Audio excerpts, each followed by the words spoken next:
Would you mind telling us your name and introducing yourself and telling us what you do? Yes, my name's Tony Gosling. I'm a freelance journalist. I have a radio show in Bristol where we have a political and investigative show every week on a Friday, thisweek.org.uk. But the main reason I'm here is to look at the Bilderbergs, and I've got another website which is bilderberg.org. I got hold of the domain name back in the 1990s, funnily enough, because someone gave me I was absolutely broke at the time, and it was the sister of one of Henry Kissinger's goddaughters that gave me 150 quid to buy the domain and set up a website.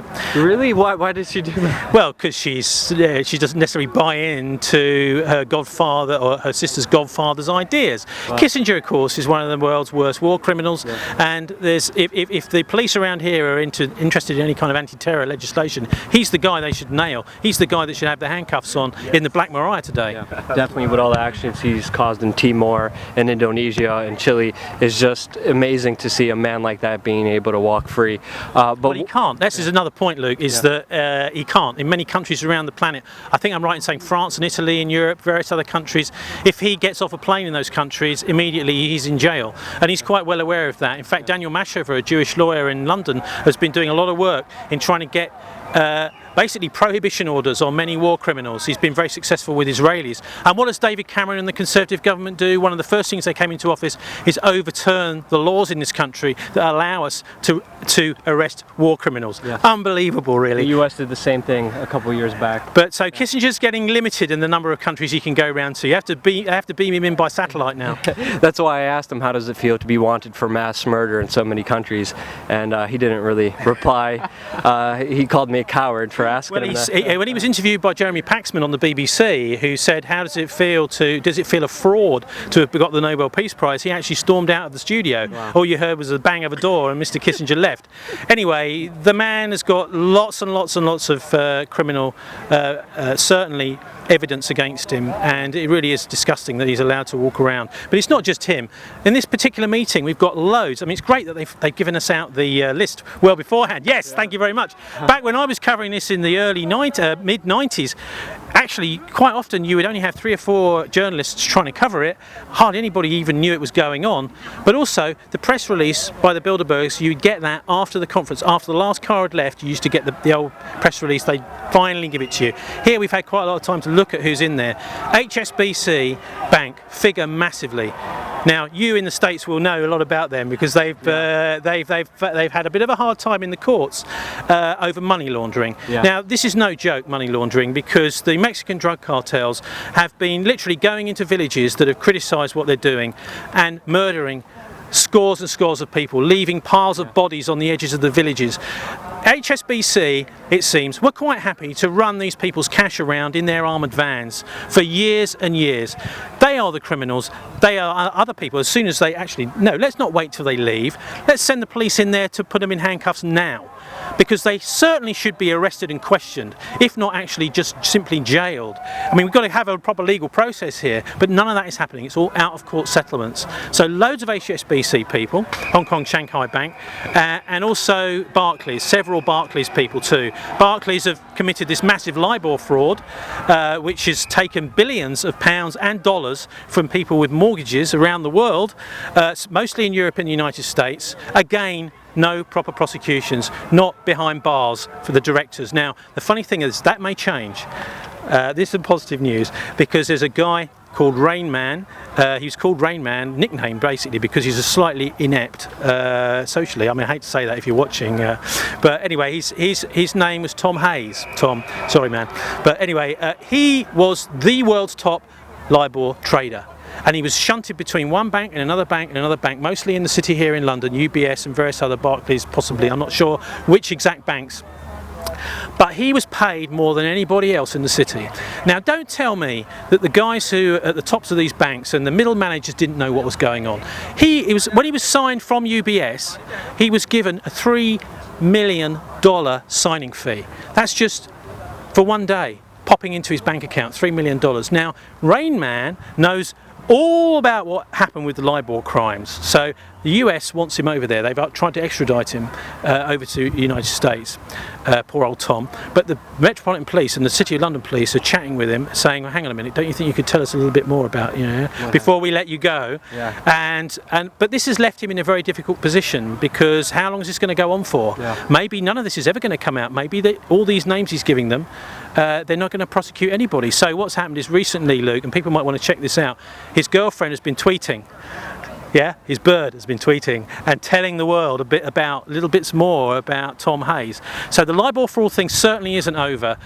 Barclays was one of the first banks to fess up. Of course, what happens with HSBC and Barclays when they do these out-of-court settlements is their stock price goes way up as soon as they agree a settlement, because of course all the investors and the shareholders, etc., are expecting, crikey, they might close the bank down and we lose all our money. But no, it's a nice little cosy out-of-court settlement.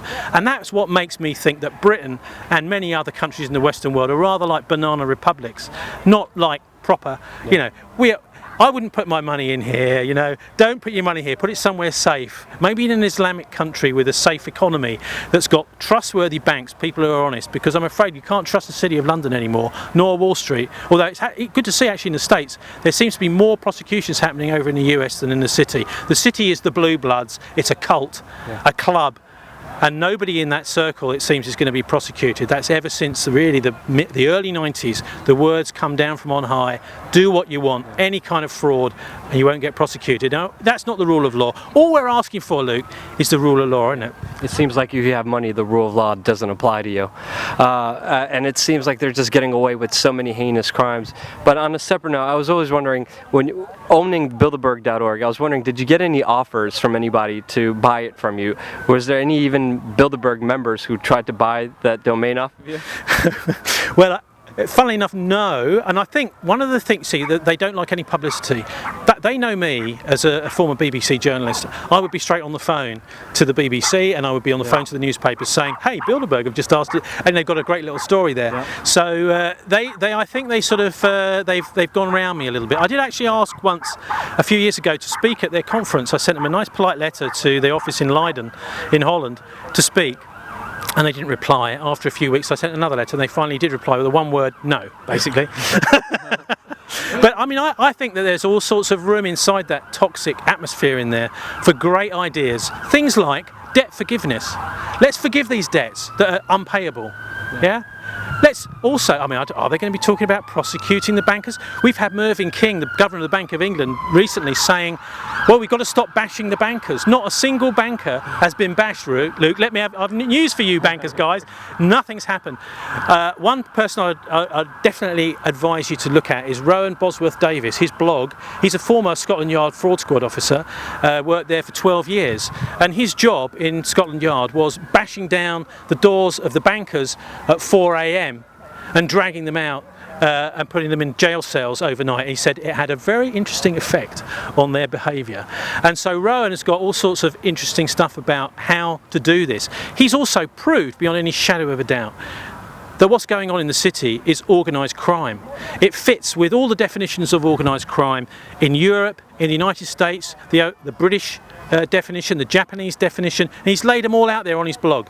So it's called Rowan's blog, I think. But Rowan is a great guy. Also, he's a bit of a wit, and he doesn't take this whole thing too seriously, but he's absolutely clear. If this country wants to move forward and out of the dire financial situation we're in with disabled people committing suicide, poor people committing suicide because they're having basic things taken away from them, then we've got to arrest these guys. Tell us about the Nigerian who contacted you. I heard that a Nigerian dictator contacted you and wanted in on the Bilderberg group. Just remember, it wasn't Nigerian, no. Hang on. Oh, that's right, yes. I got a call a few years ago. I was sitting in a cafe in Gloucester Docks from the office of the President of Malawi. And there was a very nice lady on the phone saying, the President's with me and he would like to join the Bilderberg group. Anyway, I did wind her up a little bit and I said, has he got lots of money? Yeah. But anyway, the point being, I mean, for example, right now they're discussing Africa in there. Yeah. The challenges for Africa, they call it, and yet not a single African person is invited to the Bilderberg meetings. It's only the NATO countries. Now, Luke, this is disgusting. This is a throwback to the bad old colonial days of slavery and viciousness towards foreigners. And that is the insult that Bilderberg is spreading around the world by having a conference discussion topic of challenges for Africa without any Africans allowed in the room. Yeah. Unbelievable, disgusting. And I think, you know, the world needs to know just what kind of a monstrosity is going on in there. Now, these guys, basically, what they're doing is they're using corporations and banks like Hitler used tank divisions, panzer divisions, to take over. That's essentially what's going on. And if you're interested in the connections between the Bilderbergers and the Nazis, check out Jacob Wallenberg, because one of your great CBS correspondents from the war, who was over here during the Second World War, wrote a book called Martin Bormann, Nazi in Exile, and he mentions the Wallenberg family as part of that. Now, what Martin Bormann did after the end of the Second World War, he was Hitler's basically personal secretary. The British, it seemed, smuggled him out, and he got over to South America, but he set up 750 corporations. All these ex-Nazis then took off their swastikas, put on suits, and became directors of these corporations. And they then went, I mean, the money was laundered, all the loot from the war was laundered through Sullivan and Cromwell's law firm in New York, and that money from the war was then invested in those companies. And this was basically the Fourth Reich. This is the trick the Nazis were going to pull. They were going to use the loot from World War II to set up a financial empire, and Bilderberg represents that. And one of the most obvious things is the first chairman for the first 20 years was an officer in the SS before the war. So, you know, it's a bit of a no-brainer, really. Yeah, Vernon Jordan told me that he wasn't an SS officer and he had no ties to the Nazis. Can you tell us about some of the evidence that disproves that? It's real sorry, Vernon. Sorry, mate, but you're totally wrong. Yeah. You go into Prince Bernhard of the Netherlands' biography. I think it's Alden Hatch wrote it. There's a whole section there where he talks about, you know, he was in the SS before the war, and it's quite clearly in his biography. So Vernon obviously hasn't read Bernhard's biography. The other thing about Bernhard is he denied being a member of the Nazi Party. He said, "Oh, I just joined the SS because it was a good way of getting ahead." It's now come out. The Dutch are very, very keen on getting to the bottom of who this guy was, because he was a German aristocracy that married into the Dutch royal family. They've discovered records from his university days where he was in fact in the Nazi Party. He was a consummate liar.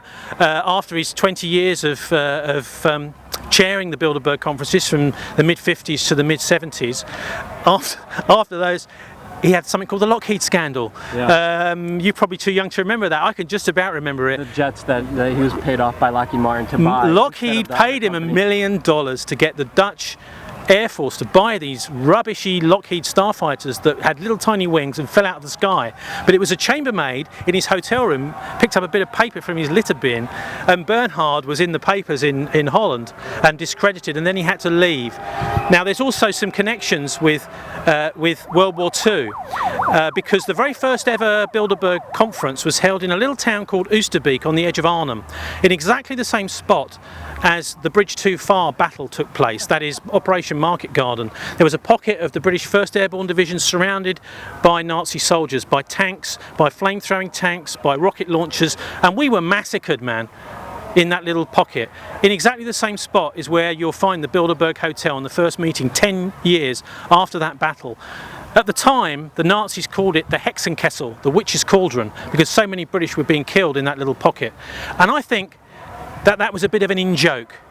That the Nazis thought, yeah, this is where we got the Brits, let's start a new little conference in there. And most of the people for the first decades of the conference were never aware that that's where the Bilderberg Hotel is, and that's where the Bilderberg name came from. Wow. That successful battle where the Nazis trounced the British and stopped them getting to Berlin. We had every chance of getting to Berlin and ending the war by the end of 1944 at that point, right? The only thing was, Lord Carrington, who was another chairman of Bilderberg, was sitting in a tank at Nijmegen Bridge, and if you've seen the film A Bridge Too Far, Robert Redford goes up to this guy who's playing Carrington and says, "Get down the road, guys, get down the road, your guys are dying in Arnhem." And Carrington is sitting there making a cup of tea. Now, I actually spoke to one of your 82nd Airborne captains, who was at the time, who's still alive, Moffat T. Burris, or T. Moffat Burris. He said he went over to Carrington, because he'd lost half of his men taking that bridge. He pointed his Tommy gun at Carrington's head and said, "Get down that blankety-blank road now, yeah? Or I'll blow your blankety-blank head off." So there was a bit of a confrontation with Carrington. Now the allegation here is that Carrington deliberately didn't go and rescue the Brits at that operation in order to extend the war, to allow the Nazis time to get their loot out of Europe to South America, to Scandinavia, to Indonesia and various other places, because they needed a bit more time to get all these securities, the gold and the paintings and this kind of thing out of the country. Wow, I never knew any of this amazing history that you're telling me, so I'm really enjoying this interview. But I was wondering if you could pick one piece of evidence that's most damning to the Bilderberg Group. What would that one piece of evidence be? Oh gosh, that's a difficult one. I know, One it's a piece of difficult evidence. It means secret. Okay, no, I think I've got it from last year. They had this Syrian National Council. Charlie Skelton did a brilliant article in The Guardian all about this. This is a fake version of the Syrian people, basically created by NATO and also attending at the Bilderberg, giving themselves a kind of front, pretending to be real people from Syria, but it's not at all. It's a pretend version of that. And what they're doing now, of course, is they're funding all sorts of terror groups within Syria in order to try and overthrow the regime. Now, Assad is a dictator, you know, he's not the greatest guy on earth, but actually what they're doing is this, they could be starting World War III here, so they need to back off, stop giving those Islamic terrorists, who by the way are being kind of conned by using the Quran, saying, oh, you know, this is all in the prophecy, you can be a hero for Allah, and there's con men in there too, you know, getting these guys going. We've got to stop supplying weapons to these terrorists in Syria, let the place turn back to the beautiful peaceful country it always has been. And by the way, we've got a British woman who's married to Assad, who we never see on the BBC. Let's have a little bit of her on the BBC. She's a very beautiful and very well-educated woman, and I think that actually, even though it's a dictatorship, they're doing everything they can to allow much more plurality, to have opposition parties in Syria now, and they've allowed that. So let's let them get on with it and return to the sort of peace and culture we had. We don't want it being another US, UK, European, basically McDonaldization of Syria is not on the cards as far as I'm concerned. Two more quick questions. How do you feel being here with all these people here and the mainstream media finally picking up after being here in the 90s with just 3 people? Well, it's brilliant. It's lovely to see so many people looking at this, but I mean, we've still got to understand, what do we do with them? How do we get the police to turn around and start arresting the real criminals and stop trying to frighten? Actually, the police have been pretty good, Luke, you know, between you there. They realise... Not as bad as American police. That's right, yes, that's right. They could be pretty tough over there. Yeah. But I mean, I think that there's also an intellectual understanding by the police that something's gone very horribly wrong, particularly in the city and with our politics. And while all the time you've got much of the media, I mean, for example, through the Telegraph and Conrad Black, who was controlling the Daily Telegraph, News International, Rupert Murdoch's empire. His general manager was in here for many years, he's not on the list, maybe he's come around the back today. All the time you've got politicians and the media involved in this. I'm afraid that we're never going to actually see our way through it. We've got to get rid of those politicians that come in here. In fact, you know, we should be grilling them what's been going on inside, and if they don't tell us, then I mean, I think they should be arrested like they would be in the United States under the Logan Act. Or they're not telling us anything, especially when I grill them. It's very difficult to get anything out of them. But I'm just really fascinated. I think it's a bit like a cult, Luke. Don't you think it's got the cult-like thing, hasn't it? It is. You know, you come in, it's almost like Hotel California. You can check out any time, but you can never leave. That means you have to carry the burden of the Bilderberg if you're a politician around with you for years afterwards. I heard this, but I'm not allowed to talk about it. Yeah. You can't actually have that kind of situation in the free world. So we need to end all that. They swear secrecy, sign disclosure contracts, and they can't say anything, sadly. But I'm still fascinated by this one point you talked about with the Nigerian or the African dictator. We got a bit distracted. Yeah, we got a bit distracted. I mean, that's just a fascinating story. I mean, what was said? How did everything transpire? I just find that fascinating. Well, eventually I explained to the guy that Africans are not allowed in the Bilderberg, and that it's only for people in the NATO countries. And many people don't understand it. When people say, oh, they control the world, of course they don't. They control much of what goes on in the much of the commerce that goes on in the NATO countries, and they're also taking over many of our political parties, and they're setting the agenda a lot of the times through the media, through think tanks, from policy groups, and this kind of thing. There's a massive amount of money goes through charitable money. In fact, the Bilderberg, we found out this time, has got some kind of weird charity going on here in Britain, where they're supposed to be educating everybody, but it's all secret, you know. Yeah. So I think the Charity Commission should have a look at that for a start. But the Malawi president was very disappointed that he wasn't allowed to be part of it, and I explained that there's many people in other parts of the world who also would like to be in on it, but they're not allowed to be because it's NATO only. Did he try to bribe you? No, he didn't. But I had a bit of a laugh about it with his secretary. I didn't actually speak to him personally. I could hear him on the other side of the room. Wow. So, you know, I'm afraid that's all only NATO countries. And as NATO expands, you'll find more people coming in. Ultimately, though, NATO, Paul Hauser, SS officer, Gruppenführer, I think he was in charge of a Panzer Corps.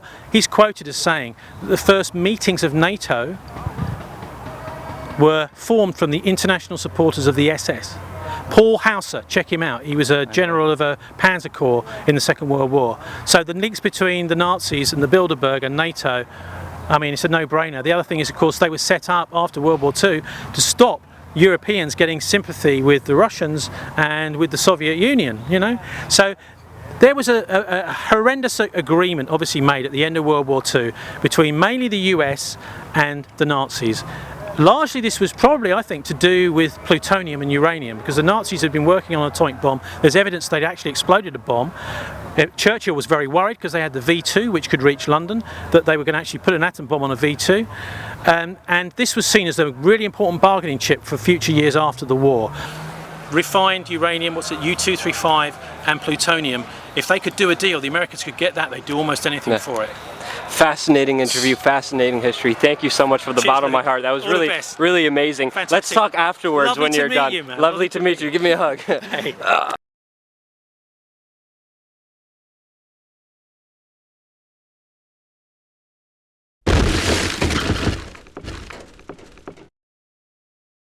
Expand on your quote when you said military men are dumb, stupid animals to be used as pawns for foreign policy. I never said that. Bob Woodward said you said that. Bob Woodward never told. Nancy, which way do you want to go? He's the guy who